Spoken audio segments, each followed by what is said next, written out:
All right, guys, welcome to the Digital Barbell Podcast. Thanks so much for being here. I'm Jonathan. In case we haven't met before, my wife and I own Digital Barbell. We're an online training and nutrition coaching company.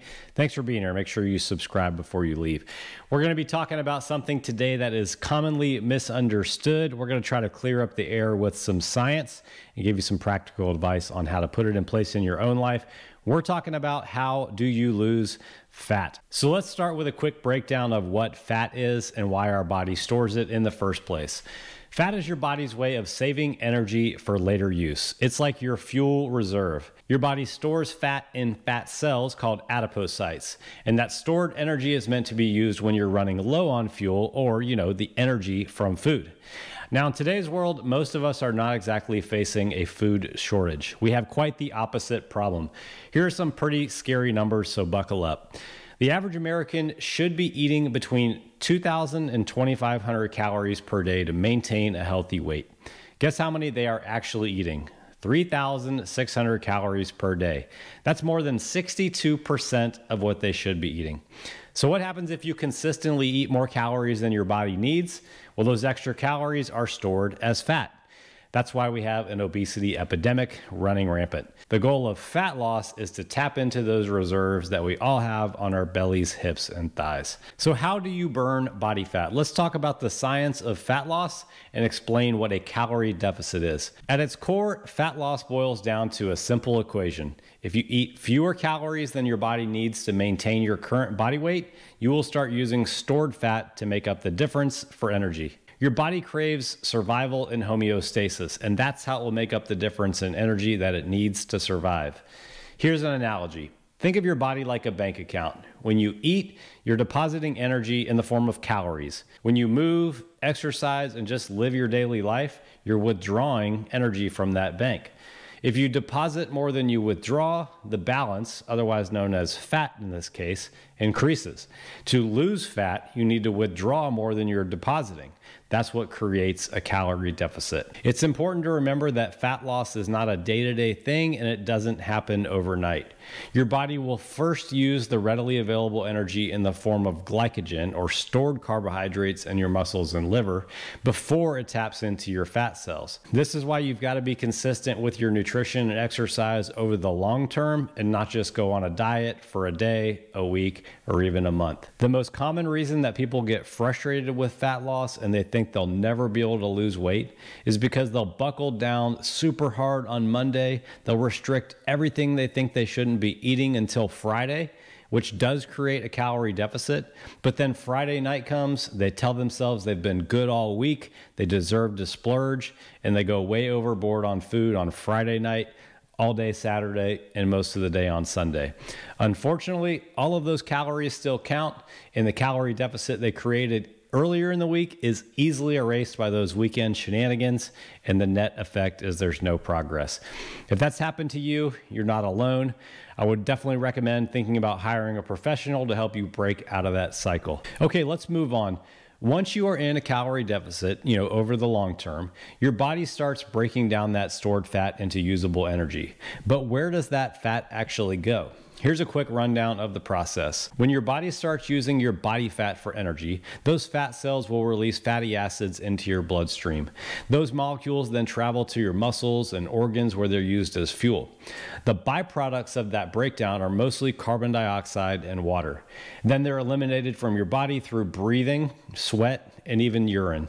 So in a way, you could say that you breathe out fat. I think it's important to understand this because it eliminates the myth that fat just kind of melts away or that you sweat it out through exercise. This should also help you understand why if you weigh yourself before you go to bed and then again in the morning, you've lost a few pounds, even though you didn't do anything except just lay there in bed. All right, let's address some common misconceptions that often lead people down the wrong path when they're trying to understand fat loss.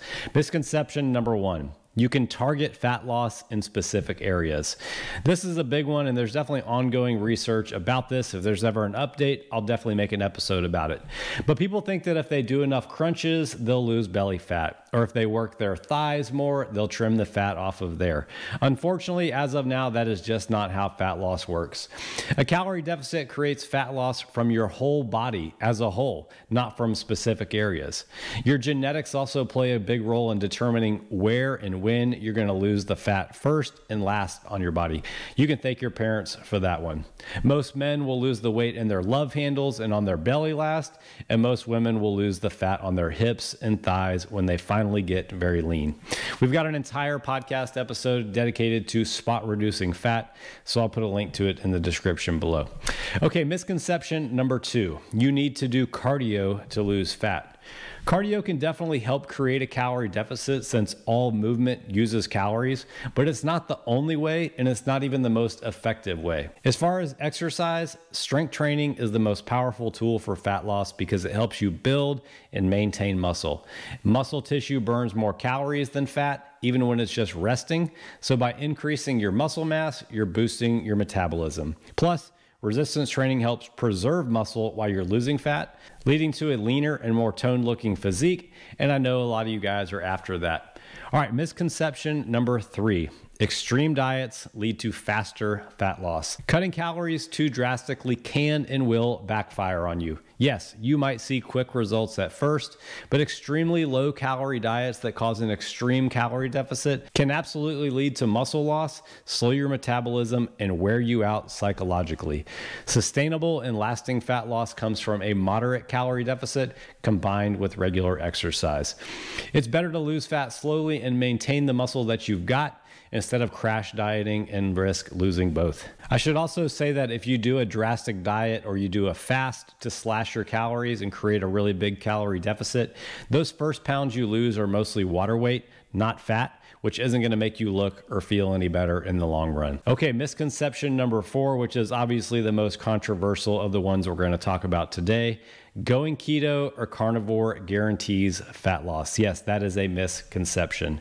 This is a huge one because there's so much hype around low carb diets like keto and carnivore right now, especially the idea that avoiding carbs and not spiking your blood sugar will automatically lead to fat loss. Here's the deal. Whether you're eating keto, carnivore, or any kind of fad diet, fat loss still comes to being in a calorie deficit over time.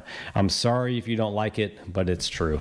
Cutting carbs can make you drop that water weight quickly, which makes the scale move, but that's not fat loss. For fat loss to happen, you still have to eat fewer calories than your body needs over the long term. People are definitely going to die on the hill thinking that carbs cannot be a part of your diet and that they're the enemy and that insulin must be managed, but it is the total number of calories that matters most when it comes to real fat loss results. You could be in ketosis for weeks, but if you're eating more calories than your body burns, you're still not going to lose fat. So whether you eat carbs or not, a calorie deficit is key.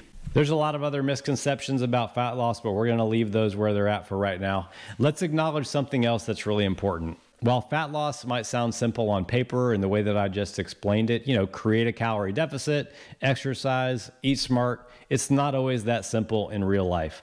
And that's where most people struggle. It's not that you don't know what to do, it's that doing it consistently is tough. We've all been there. You start out strong, you're motivated to make change, you eat clean, you hit the gym, you track your food, but then life gets in the way. Stress, work, family obligations, and suddenly that progress seems harder to maintain. Maybe you even feel like you're working hard but not seeing the results as fast as you like. It can be frustrating. I totally get it. The truth is, sticking to a calorie deficit and working out consistently takes just as much mental toughness as know-how.